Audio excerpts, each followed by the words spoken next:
So we welcome you today to our Project Echo for telemedicine. We have a great didactic plan for you today, and hope that you get a lot out of it. It is Tuesday, November 10th, for those of you keeping track.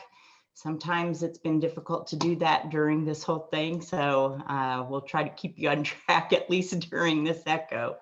Thank you for attending. Of course, this is a project between the HTRC, the Heartland Telehealth Resource Center, and the Missouri Telehealth Network.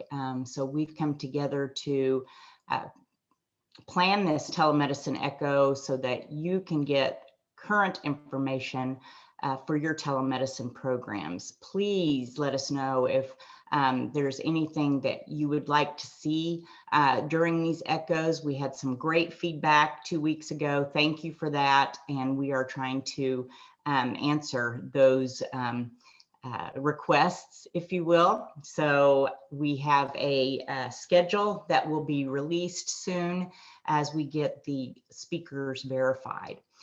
We are going to keep this on the second Tuesday of the month.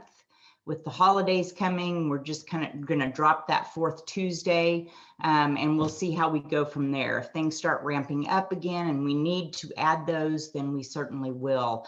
But we want you to know, just put that on your calendar for the first Tuesday of each month, or second Tuesday of each month at 9 a.m. So thanks. All right, I'm Janine Gracie. I am project director of the Heartland Telehealth Resource Center, which is a project of the University of Kansas. And we always like to introduce our hub before we get started. And so we will ask people to introduce themselves. And while we're at it, if you would add into the chat your screen name and your organization and your title, that would be awesome. If you could write, is it right click or left click? It's okay. Go to your picture with your cursor and right click, and then you will see something that says rename. So click on that, and if you would, give us your state next to your name so that we know who's who, and that helps us answer questions better when we're doing the question and answer session, because you know every state's a little bit different when it comes to regulations, so we like to get that right. Okay, hub team, let's go ahead and start introducing ourselves. Karen, would you start?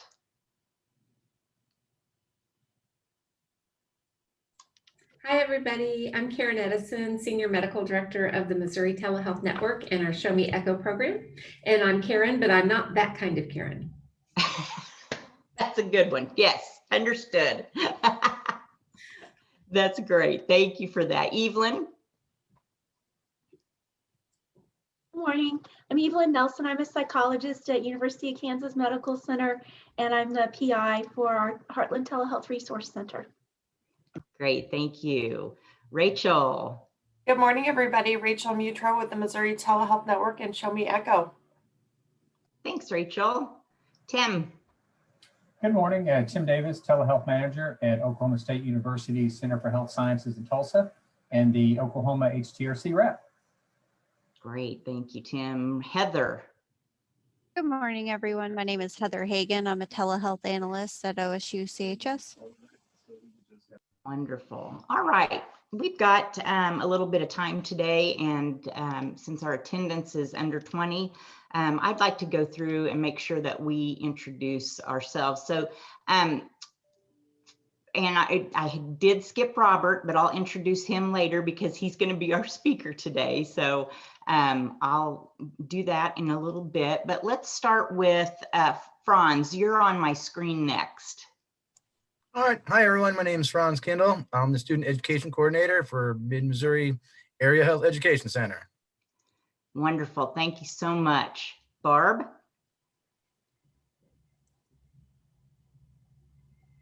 Got to find that unmute button.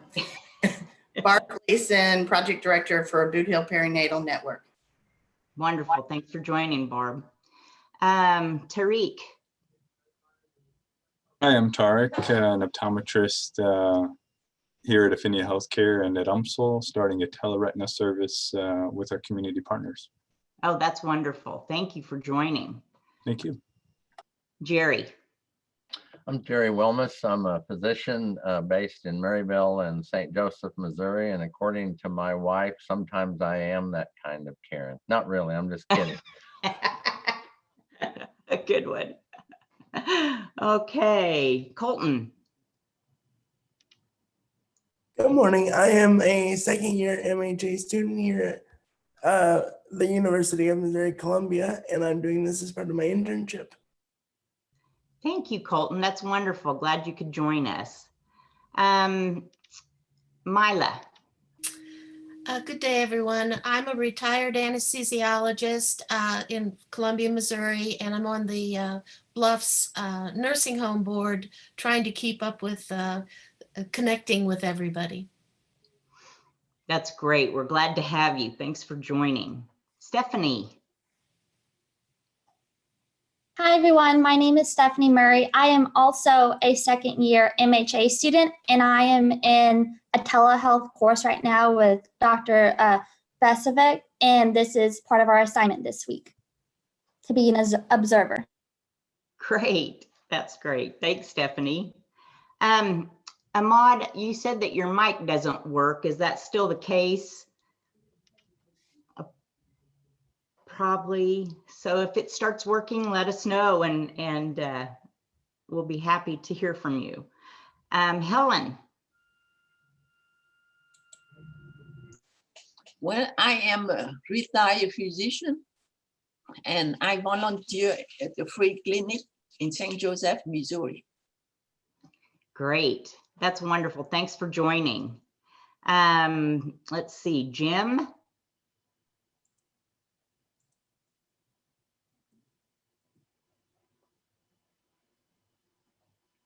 All right, might not. Can you hear me now? Yeah. Yeah. I presume this is the right Jim. I'm Jim Whitaker. I am in Kansas City. I'm an orthopedic surgeon, kind of semi-retired. Wonderful. Jealous. Wonderful. Alicia. Can you hear me okay? Yes. Hi, my name is Alicia McGurl, and I am with the Department of Health and Senior Services. I'm the new Ending the HIV Epidemic Coordinator. And so we're looking at implementing some telehealth services for several of our providers, kind of given the pandemic and lots of other things with EHE. And so that is why I'm here. That's wonderful. Thanks for joining. Thank you. And then we have someone calling in with the 636 area code.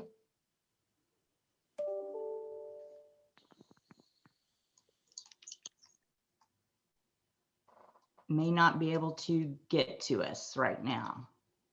Well, we will wait for that. And if we can get a couple of those introductions, that'll be great later on.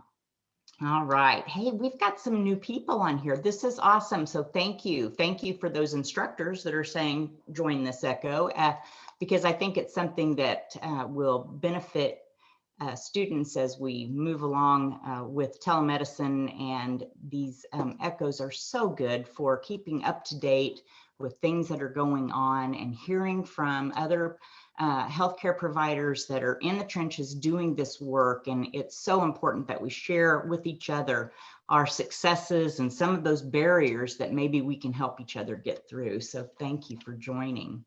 So a few announcements about the ECHO. And for you people that have been on here with us since the beginning, you know, you can maybe answer an email, but this is for the benefit of the new folks that join us. You know, for a more collegial environment, we use first names during our ECHO. We want to make sure that if you do ask a question, that to make sure that you're paying attention to any protected health information so that we're not abusing that. We certainly don't want to get in trouble by disclosing something that we shouldn't. So we do not use names or any kind of identifying things that would help with that. Instead of putting questions in the chat, sorry. We're gonna just ask that you go ahead and raise your hand or ask that question out loud so that we can get to know you and we can have a good discussion. When we have a lot of people, sometimes we use the chat format for questions, but just jot your questions down as we go through this didactic, and we'll have you answer those or ask your questions, and we'll answer those questions out loud. And if you do have a question, just kind of raise your hand and let us know, and then unmute yourself. So also introduce yourself before you ask that question. All of the information about our echoes is available on Box. And that is got a plethora of information for you to go back and dig through and find some other information that maybe you missed an episode of our telemedicine echo. So we certainly want you to take advantage of that. If you need help getting on Box and you're having trouble, Cece is available to help, and she would be able to, point you in the right direction. But please make sure that you are able to get into that, because I think there's a lot of really good information on there. Our team will ask every echo for case presentations. If you have something that you would like to bring up on this telemedicine echo, whether it's about the topic that we're talking about or not, please let us know and do a case presentation. That's the learning and the value of echo, is when we are able to work with each other and come up with solutions. So please remember to think about doing that. All right, so now let's get into the didactic. Well, we've had an election. Well, kind of, right? And some people have decided it's an election and other people have decided it's not over. So we wanted to bring to you today some information about telemedicine as it is with regulation before and now, maybe after the election, and talking about what may happen from here. So Robert Stiles, part of our hub team, volunteered, or maybe got volunteered for this, and he is going to present some of this information. Robert is program manager at the University of Kansas for the Telehealth Rocks project. He's also a member of our HTRC team. He wears many hats and just has a real good handle on what's going on regulation-wise, policy-wise. And so we're just going to turn it to Robert and learn as much as we can from him in the next few minutes. So Robert, take it away. Thank you, Jean. I really appreciate that. And let me share my screen really quick. So many of you may have seen, if I can get the slideshow started, a previous presentation I did. I've done a few different ones during the pandemic, especially related to kind of what's going on, because as we know, very many things changed with telehealth policy.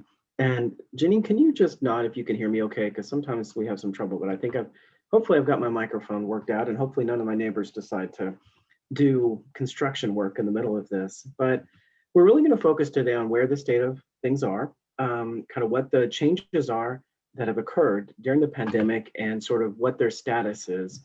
And then we'll talk specifically about sort of where things lie, both federally and in each of the 3 states that we serve, Oklahoma, Missouri, and Kansas. So the biggest thing about the election is it doesn't have a huge impact right now because of the fact that the public health emergency was continued into January of 2021 by President Trump.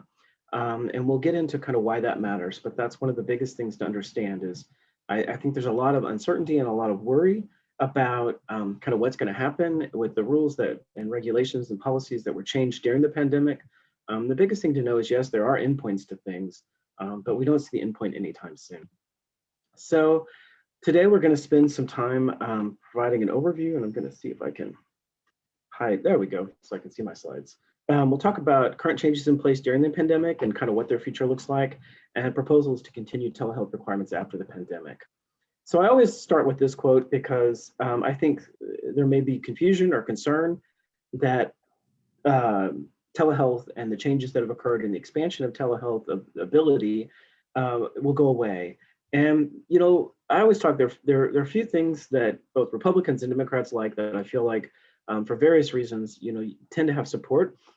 And one of those things is telehealth and the expansion of access to healthcare through telehealth. And so this is a quote way back, I believe it was in April, where the head of CMS, Seema Verma, says there's no going back. Things ramped up quickly because of the pandemic, but we're not really going to go back. So what I think many of us are aware of all the various expansions in types of services that could be provided, types of providers that could provide care being provided across state lines, providers licensed in one state being able to provide care in another, and many other things. But the first real data we've seen about what it looked like, what the change looked like, is some initial CMS data, Center for Medicaid and Medicare Services, through May of 2020. So what they said is that during the first part of the pandemic, in-person visits for primary care fell and began to rise again in mid-April through May. And I think we continue to see that in any of us that practice in healthcare. We're seeing more in-person stuff. Although, I think with the pandemic and the recent surge, or the third surge, I guess we're at, I think as much as possible, if we can do healthcare without having to be there in person, it's going to be safer for everyone. So in nearly half of all Medicare primary care visits were provided via telehealth in April. Before the pandemic, it was less than 1%, 0.1% of all visits. So really huge increase. And a lot of people learning on the fly, and us, we tried to really provide what we could to kind of help people as they were learning on the fly. And then as in-person visits resumed from April to mid-May, they saw a leveling off in June. And we'll see as new data comes out kind of how that continued. And those that were with the, really looking at those with the highest needs, the most severe conditions, those in high poverty, so duly enrolled in Medicare and Medicaid, those that had high costs because of major disease, problems and diseases and needs, that they really use telehealth just as much as anyone else. So that's good to see, because we certainly didn't want to see those people, and don't want to see those people who often may have a condition that puts them at particular risk if they come into the office not getting the healthcare they need. We do have an issue in rural America. There was a small increase in primary care telehealth visits, and I think a lot of that is related to broadband access. A lot of that is also related to just maybe providers in smaller areas. When you have a large health system like I work for, KU Health System, we can ramp up quickly and have the capacity. And we're a massive organization. Sometimes you look at smaller providers in rural communities, and it can be harder for them, to even purchase the equipment or kind of put things in place.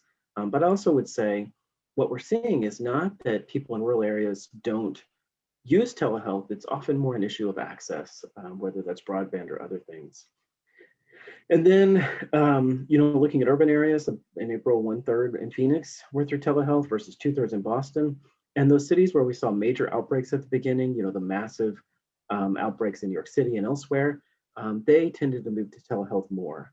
And that's, because of the need of not being in person. Mental health visits, they found, were commonly provided using telehealth. And I think we'll see long-term that whether it's psychiatry or psychology or other types of behavioral health, telehealth is really works well there. And there's a lot of positive sentiment, both from those providing the services as well as those receiving the services through telehealth. And then one thing to think about, because long-term, we will not be able to continue audio only. It would require, and we'll talk about what needs to happen to change some of these things, but it is important to know how much of, when we talk about telehealth, move to audio only, the telephone only, the ability to talk to your provider one-on-one without video. And that's something that I think there's a lot of concern about, seeing whether that can continue or how to continue that. So talking about federal policy, the first thing is I would really encourage you, if you're really wanting to know about federal policy, we have a partner organization that is national. We're the Heartland Health Resource Center. We're the Telehealth Resource Center for 3 states, but they really look at policy, and they're funded by the federal government to look at telehealth policy nationwide. So I'd really encourage you to look at the Center for Connected Health Policy. The only caveat I would say is, if you're looking at your local state, you're probably better talking with us, just because we're going to be more aware of what's happening in Missouri, Kansas, and Oklahoma, and have the resources in those states. When they're trying to do look at all 50 states, they can't do it as often, right? And things are changing with telehealth frequently. And then secondly, it's just, they're not able to go in as much detail or spend as much time really becoming aware of the states because of serving all 50 states in the country. So when we talk about what CMS, what Medicare said they wanted to do with the changes that they've made to telehealth, they said they had 5 goals. One was to expand the healthcare workforce, to allow physicians and others, and people from other states even to provide care, to get access, to ensure that local hospitals and health systems had the capacity to handle patients through expansion sites, increase access to telehealth for Medicare patients so they could get care from home. We've seen the transition to patients receiving care in their home, receiving care with their smartphones and other ways, and we know that that's been a huge uptake on that and been really successful. Really expand at-home and community-based testing to minimize transmission, to keep people away from, I had a COVID test a couple months ago, drove through, right? Ways that we can do COVID testing and keep people out of waiting rooms where they're at risk. And then put patients over paperwork. They really did a lot to try to streamline the process, including really minimizing the ability, the paperwork and the time that was required to add codes to telehealth services. So that they normally, when you want to add a code or change a code that can be used for telehealth services, you have to go through an entire public comment process. Regulation changes take a lot of time, and they really kind of did a sub-regulation way that they could add codes to be able to respond more quickly as they discovered things that they wanted to add to the list of services that could be provided by telehealth. And they continue to update those services. The last big update was October 15th. I know that we have people from a variety of areas on today's call, and certainly, especially if we look at things like home health and nursing homes, there's a lot of pretty significant changes that we're not going to get into today. But if you'd like to talk about that, please contact our office and we'll be happy to kind of provide you any input that you need related to this particular kind of care that you're providing. So talking about the changes that occurred and what their status is, this is using some information from the Center for Connected Health Policy that really is just a list of what were the big changes and what happens, right? So the first thing was Medicare said anybody anywhere can receive telehealth, right? Previously it was restricted to rural areas, site limitations for FQHCs and RHCs to service distance sites as well as services to the home. That was waived during the public health emergency. Provider lists, clinician types, they kind of kept expanding and kept expanding. And finally, they just said, if you can bill Medicare, you can provide telehealth, which was a really nice change. It makes it really simple to understand. Not all services can be provided by telehealth, but they continue to increase the services and the allowed codes and types of things that could be offered through telehealth. Like I said, the last big change happened on October 15th, so continue to do that and continue to add codes. Visit limits were waived, as well as the idea of many things you couldn't do telehealth for a new patient for many things. And that was also waived so that you can establish a relationship with a patient through telehealth. Allowing audio only, which we saw 1/3 of all visits in the first part of the pandemic occurred that way. Live video and some stored forward. They relaxed the supervision requirements for nurse practitioners and physician's assistants, as well as students to provide care, and allowed for a lot of telehealth supervision or telesupervision, distant supervision. Licensing for out-of-state providers, was relaxed at the federal level. And of course, many of these things also required them to be relaxed at the state level. So we'll talk about the 3 states that we serve in just a second and kind of go a little bit through what's going on with those states and what the requirements are. And then allowed for what they don't consider telehealth, what they call technology-enabled or community-based services. They allowed more provider types to provide those types of care. This is like reaching out through email. It has to be initiated by the patient, ways to coordinate care, but they don't really consider it an actual healthcare visit, but it is a billable code, and they've increased some of that. So when we look at kind of these changes, what does it look like post-emergency, right? Someday this emergency will be over, God willing. We all hope it will be over sooner rather than later. So when we talk about the changes, this is kind of really where we want to focus on today. What's going to happen when we get, what's the current situation, and then what's going to happen when the emergency is over? So the geographic and site limitations, so that would be urban sites to the home, that's going to require congressional action. So I've heard some people, and I don't agree with them, say that CMS is concerned about telehealth because they feel like some of the stuff they're seeing coming in the future is being a tightening of telehealth. I don't agree with that at all. I just, just from my background, I was at the State Department of Health in Kansas. I was the director of primary care for the state of Kansas for a number of years. And I wrote regulations and I dealt with statutes, and you can do anything, you can really care about something, but that doesn't mean you get to do it, right? You have to look at what statute allows you to do, and you have to often rewrite regulations if you want to expand something or clarify something. So geographic and site limitation, they couldn't do it if they wanted to without congressional action. The site and patient location in the home, that requires congressional action. The audio only phone, it doesn't require a statutory change, but it does require a regulation change, which is also a lengthy process that everybody gets to weigh in on. There's public hearings. We don't want regulations to change without those that are impacted by them to have a say. And so that would require CMS regulation to redefine what they define as a telecommunication system. Any Medicare provider eligible to deliver telehealth, that would be congressional action as well. So you can see why it's so important to talk about Congress, because so much of this is set in statute and can't be changed even if we want to. And then expanding the list of eligible services for telehealth to reflect the current 240 allowed services. And we'll spend a little time on that today, because that really comes down to the physician fee schedule and the proposed physician fee schedule. And that has been proposed for 2021. So we'll look at what's going on there. So as we talk about the concern for what happens to telehealth post-emergency, the American Hospital Association, there's sort of some interest groups that are trying to look at what are the needs. They want to see continue the sub-regulatory process for adding services to the telehealth list, because that's a lot simpler. It doesn't take as much time, can be more responsive to needs. They'd like virtual check-ins and e-visits to be allowed for both new and established patients. It's currently outside the pandemic only for established. Remote patient monitoring for new and established patients, and direct supervision of patients by interactive audio and video. And you can see, especially during home health and in nursing homes, how important that would be. The Heritage Foundation came out with some recommendations. They looked at wanting to make the regulatory changes permanent, updating reimbursement for parity. Payment parity is a big issue, because with the previous codes and how it was paid before, you were often not paid the cost of providing telehealth, and you were certainly paid less than you would get paid to do it in person, which really causes people to provide it in person, because if you can't cover your costs, you're not going to provide it. Providing for flexibility and discretion, remove state and federal limitations on where patients can receive care, the idea of going to the home, examine whether there's a need to update the HIPAA. Right now, and this is a myth that I want to make sure is clear, HIPAA has not been waived. The Office of Civil Rights is using enforcement discretion, meaning that if it's in the patient's best interest, they're going to look the other way if you're meeting the patient's needs and it's not a HIPAA compliant manner. But egregious examples of violations of HIPAA you'd still be in trouble.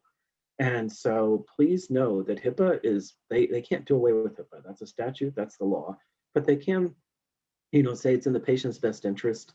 It's in the best interest of providing healthcare during the pandemic to allow, basically HIPAA to be violated as long as you're doing it in the interest of providing healthcare and meeting the needs of that patient. So in June, there was a big Senate Health, Education, Labor, and Pensions hearing.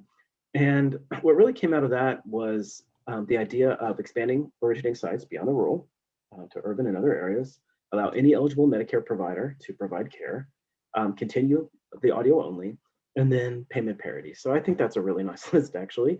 And if we had that list, it would really do a lot to allow the expansion and the continuation of telehealth services post-pandemic. So where are we at? What does the future hold? So the federal public health emergency, as I said, was renewed on October 10th, extends until at least January 8th, 2021. The reason why getting that public health emergency into 2021 matters is because CMS is proposing that some of the changes that they've made for the pandemic, some changes that they can't just make permanent because statutory or other reasons, would last at least until the end of the year in which the public health emergency expires.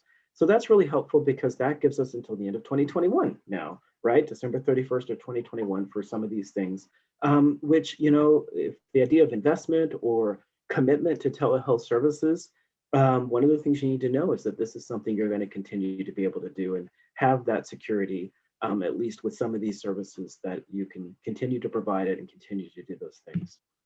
So just so you know, there is a lot of legislative action and concerns, both at the state and federal level. There are 9 current bills related to telehealth in the House of Representatives. Representative Ann Wagner from Missouri consolidated them into one on the House side, HR 7992. And you can see the list there of the acts that were consolidated there. And it includes various expansions of Medicare reimbursement for telehealth, coverage for telemental health services without the geographic and site restrictions. So that means that you still wouldn't be able to do medical care in urban or non-rural areas. It does allow federally qualified health centers and rural health clinics to be distant site providers for telehealth, which right now statutorily they can't be. And that's a waiver during the emergency that allows that. And then just so you know, there are other bills out there, license reciprocity, I shouldn't say that word because I can't say it well. And actually the one that came out just this last week or recently was the HEAT Act, which would provide Medicare reimbursement for audio and video telehealth services furnished by home health agencies during the public health emergency. So continues to be legislative concern at the state and federal levels and interest in really expanding telehealth services and the ability to provide care through telehealth. So President Trump did come out with an executive order on August 3rd. It really has a lot of requirements about an innovative payment mechanism, a new ACO community model, which did come out from CMS, and it allows through the accountable care organization model for entities in rural areas to try out some new things that would be telehealth and allows their continuation. Rural health by improving communication, submit a report to the president, 60 days since order review of following measures, and see regulation extend them beyond the duration of the public health emergency. So that'd be the additional telehealth services that are offered to Medicare beneficiaries, the services reporting staffing and supervision flexibilities. So, you know, really an interest on the executive side to continue those things and to see actions happen related to telehealth. And then CMS, and this is from a Center for Connected Health Policy Analysis. This is the fee schedule, right? This is the big thing. It comes out every year. It's what Medicare is going to pay for in the next year, what's going to happen. So I want to spend just a little time really going into depth so you can understand what Medicare can do through the fee schedule and other actions and what it's not going to be able to do. So it does make some of the temporary Medicare telehealth changes permanent. Some of those services that were allowed during COVID-19 will be on the permanent list, and others will remain around temporarily until the end of the year. The public health emergency is over, so you can understand why the emergency, at least going into 2021, matters. They've also requested comments on relaxing some of the supervision requirements. I actually believe the request for comments is over, but they did want to hear about, hey, you know, a lot of the supervision, things like students, like we said, nurse practitioners, physicians, assistants. It does clarify that PTs, OTs, SLPs, clinical social workers, and psychologists can furnish online assessment and management services, and that's the virtual check-in and remote evaluations. It does have some modifications to remote monitoring and allowing more of that to be done through telehealth. It proposes removing the exclusion of phone and fax and email systems from the definition of interactive telecommunication system and regulations, but it doesn't propose continuing the reimbursement codes that are allowed. So that you would be able to do some of these sort of what they consider non-healthcare services that we've talked about, virtual check-ins and things like that, but you wouldn't be able to do an appointment, a full appointment as you are now able to doing audio only with the telephone. Those are those 99441 and 99443 codes. And then it clarifies that if you, for, you know, a lot of hospitals went to iPads, right? And the patient had a need, the iPad would be in the room and they would talk to their provider and their care would happen, even though the provider may have been in the same building. And they clarify that that's not a telehealth and that would be billed even after the pandemic as an actual visit. So when the patient and provider are in the same location, but they're just talking through a telecommunications means like an iPad, that's not telehealth, and we would bill it as a normal appointment. So when we talk about what they can do, right? They have what are called category 1 or 2 services. And here's the list of codes that they say, we think this fits enough that we can, under our current allowance of adding codes each year, we're going to add all these permanently. So you can see that list. And then they're proposing to create a new category 3 that would add services on a temporary basis. And these are the ones that we know will continue at least until the end of 2021.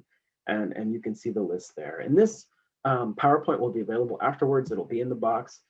Certainly you can contact our office if you want me to send this to you, and you can look more specifically at the detail on these slides. So it does clarify under the virtual and communication-based services that clinical social workers, psychologists, physical therapists, OTs, speech language pathologists can furnish brief online assessments and management.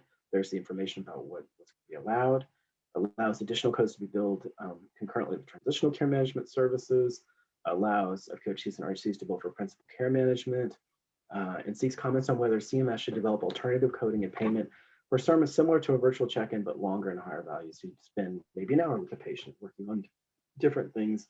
It wouldn't be considered a clinical visit, but it would be considered a billable service.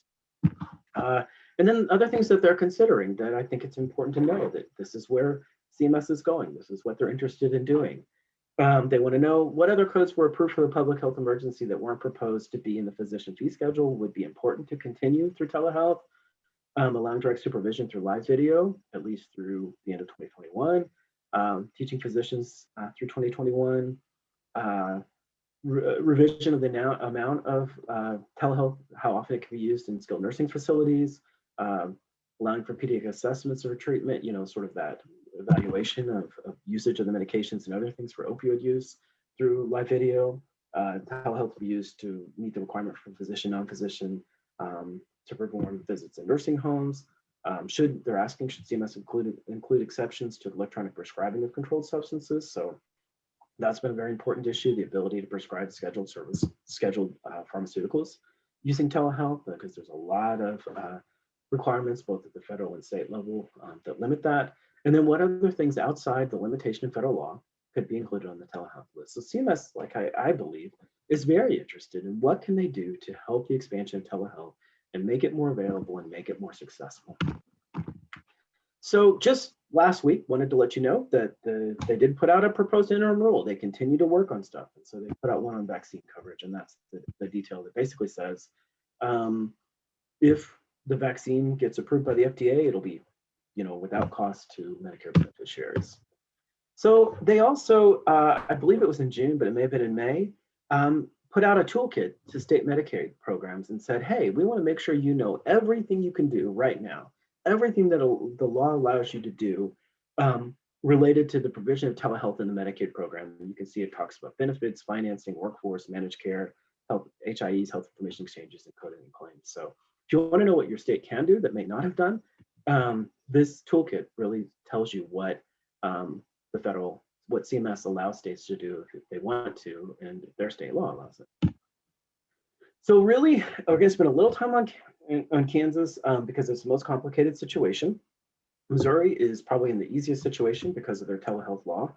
Oklahoma is really following CMS, but Kansas has a little bit of a problem, or I guess I call it a cliff that comes up in January related to the provision of telehealth services. So when you talk, and we'll talk in each state about where to go to find out what the rules are. So in Kansas, the rules related to the pandemic and after are in the governor's executive orders. A lot of it's been done, and she's up to, well, there's 2067. I think she's up to 2069 or even 2070 now. KMAP bulletins, that's the Medicaid bulletins. And those that are providing any waivered population would want to go to the KDADS, the Kansas Department of Aging and Disability Services website. And that's going to tell you the most current, what's up to date. It also will tell you in every state to go to your relevant licensing board to see what the requirements are. I know the Board of Nursing in Missouri, for example, I did a presentation for St. Louis University, has some pretty extensive detail about what's allowed and what's required. So definitely, if you're a certain provider type, go to your licensing board to see what the requirements are for you.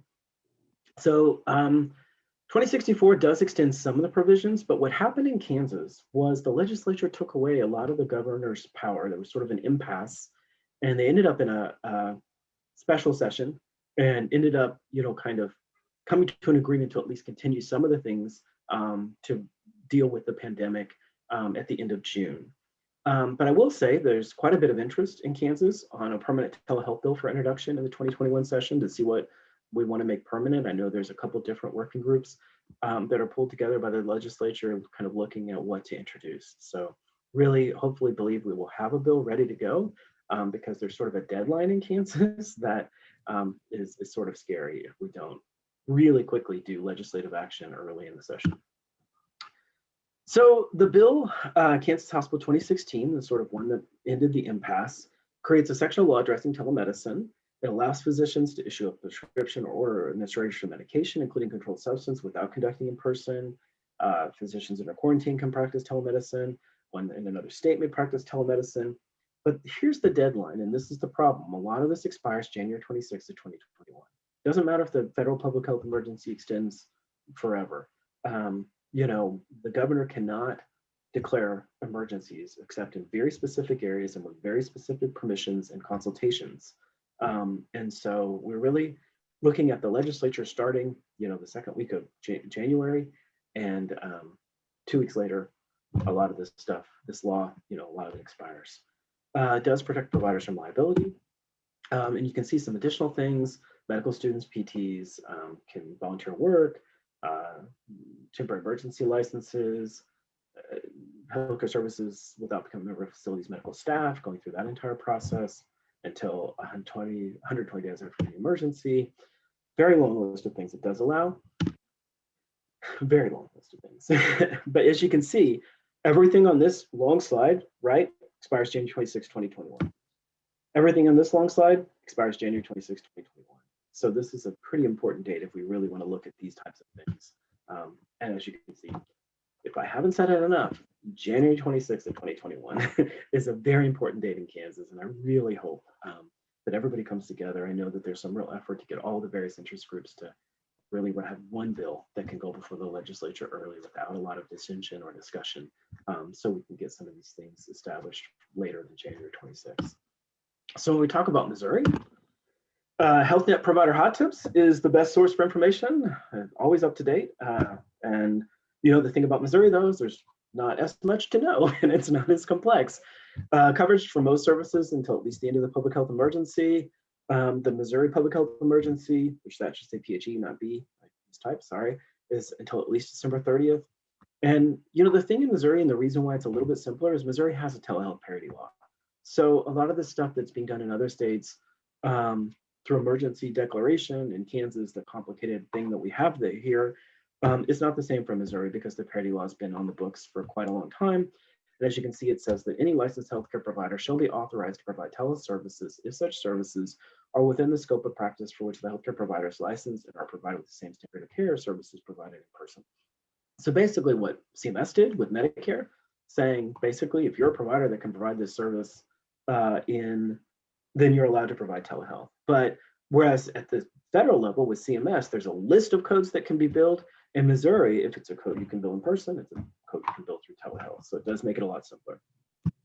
So talking about Oklahoma, SoonerCare Global Messages is your best source of information on policies and regulations. The governor, his executive order 2020-20, which is a hard one to say, just had its 6th amendment because unfortunately it looks like the public health emergency in Oklahoma can only be extended 30 days at a time. So you can see why they're now on their 6th amendment. So currently it expires November 23rd of 2020. It continues all the changes put in place to respond to emergency at the state level. Out-of-state providers allowed, use of telemedicine, et cetera. Out-of-state providers, just want to be very clear, that's not any out-of-state provider, it's only those that are in the compact. So we can talk a little bit about what states those are if you have questions about that. So in 1022, they did put out a global message, a SoonerCare global message that said, due to the extension of the federal public health emergency until at least January 21, you can see expanded use of telehealth through January 30th as well. So they're really following federal CMS policy on that.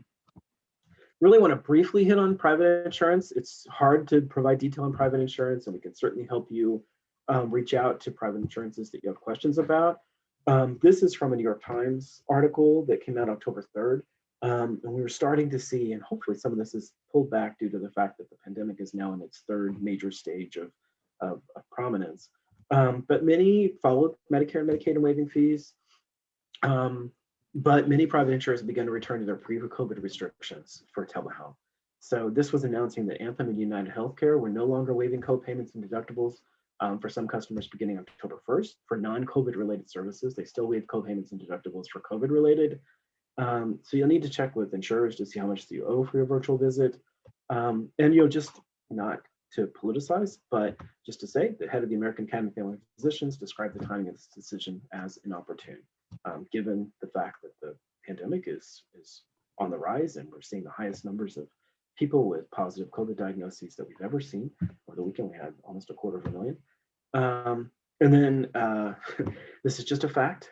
It's not political, but you can see it as political. Insurance company profits have increased during the pandemic because people didn't go to the doctor and they delayed surgery. So just something interesting. So if you have any questions, and certainly if you want to reach out or you want to get a copy of this presentation or you have specific questions, please reach out to us. That is the Heartland TRC's information, the phone number. If you have specific questions about policy, you can contact me as well. And I will stop sharing now and see how many questions I have raised with all of this major detail. Janine, how are you? Thank you, Robert. Excellent. So let's ask Robert some questions. Do we have any questions from? I see from CC, parity means equality. Parity would mean the same. So basically the same type of visit, whether it's delivered through telehealth or in person, would be paid the same. And that that's a one that's, when I look at, and I kind of talked about the big four, two of the big four to me would be payment parity, making it possible to afford to do it. So that payment parity, the audio only is a big deal because so much in rural areas is through audio only. Provider types, right? Allowing more types of providers than normal provided. This rural urban, that CMS policy only allows rural is the other big one, to allow sort of providers anywhere or for patients located anywhere to receive services. I always feel like I beat everybody over the head and they never have any questions because they're so overwhelmed by the detail. And believe me, I stripped it down. I did this presentation for an hour and a half just a couple of months ago. So you got the light version today. So this isn't a question, but it is an observation that I'm hearing across the board on other phone calls. Children's Division home visiting are saying they feel like they're getting more information out of their clients than in person. So I just thought that was really interesting because I think we believed the other way around prior to this. The other thing is we always have thought that older populations, rural populations, and others wouldn't adopt telehealth, and also patients and those groups as well as others might not be satisfied with telehealth. And the data we're seeing is that patients really like it. I think our biggest issue, to be honest, with its continuous and growth, and I think even a lot of what we've seen in the reduction and the return to in-person services is often more related to health systems and specifically providers' comfort, whether you make it. And first of all, there's just, if we train people that they have to see the person in front of them, then that's what they expect to see, right? It's what they're comfortable with. Also, I think we have to set up systems so they work well for providers, that providers feel like they know where to turn if they have questions or there are issues. We just have more to do to make that experience. But I find, and the data is showing that patients are happy with being able to receive services. I don't think we should ever get to the point we could never get to the point where telehealth is the only way. But I think there are a lot of things and ways we can provide telehealth, even in situations that we feel like maybe, our first thought would be that in-person is necessary and required. And I know I have a dermatologist on the call, and I know teledermatology, and we just heard from an ophthalmologist in retinal care. So the other thing that I would highlight, if you're thinking about technology or you're wondering how to make a service work and the use of technology to make it work, we have another national partner, which, Janine, why can't I remember their name? It's because I'm on the spot, but I know you do. That's related, CTAC, which they're nationally funded by HRSA to sort of be sort of an uninterested party, not trying to sell you something, to really evaluate technology and to help you, because we know technology is often a question and a need. So I would certainly encourage anyone who's considering technology or wanting to know if there's technology that can allow them to do a certain type of service or wanting to evaluate different technologies, to contact them, because they're funded by the government to help you with those technology needs, and to really be a non-partisan, non-vendor source of information. So, Robert, I would just say you gave us a lot of data and details. I'm going to give you something that's just what I'm hearing. I'm still talking to a lot of people in Missouri and other places, other kinds of healthcare providers, about their experiences. And I keep hearing two things. One is I'll keep doing telehealth as long as the technology is frictionless or easy, like Zoom, and not clunky through a legacy electronic health vendor who's trying to partner with a direct-to-consumer vendor who, where it's hard on your end, no matter how easy it is on the patient's end. If it's hard and clunky and counterintuitive, people don't want to do it. If it's frictionless and easy and works every time, they're more likely to want to do it. And the second thing is the workflow.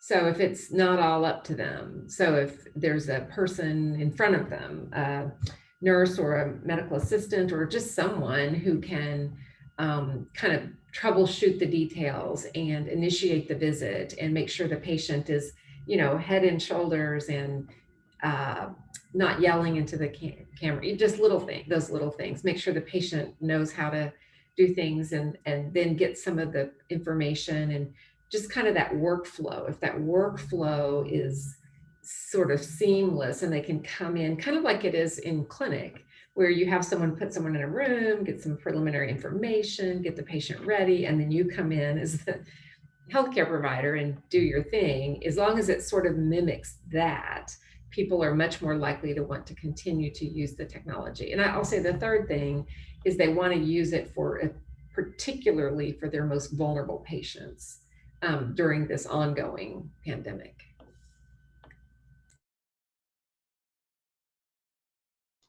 That's an excellent point. And for those of you that missed that workflow presentation that we had, the didactic at a telemedicine echo, please go to Box and look at that, because that was an excellent reminder of how workflow matters. It certainly does when it comes to telemedicine. So, and I nice think, reminder. you think of a patient in the home as not being accessible, but there's no reason you couldn't have a virtual extender go in, prepare the patient, and warm handoffs, right? We talk about those in our clinics all the time.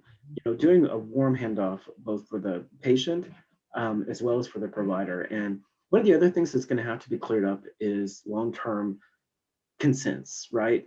During the pandemic, we're allowing verbal consents followed by a written consent. And this gets into HIPAA and some of the other things. We do a lot of things to protect the patients, and we absolutely want to protect the patients, but we often have to make sure that our requirements don't get in the way of patient care.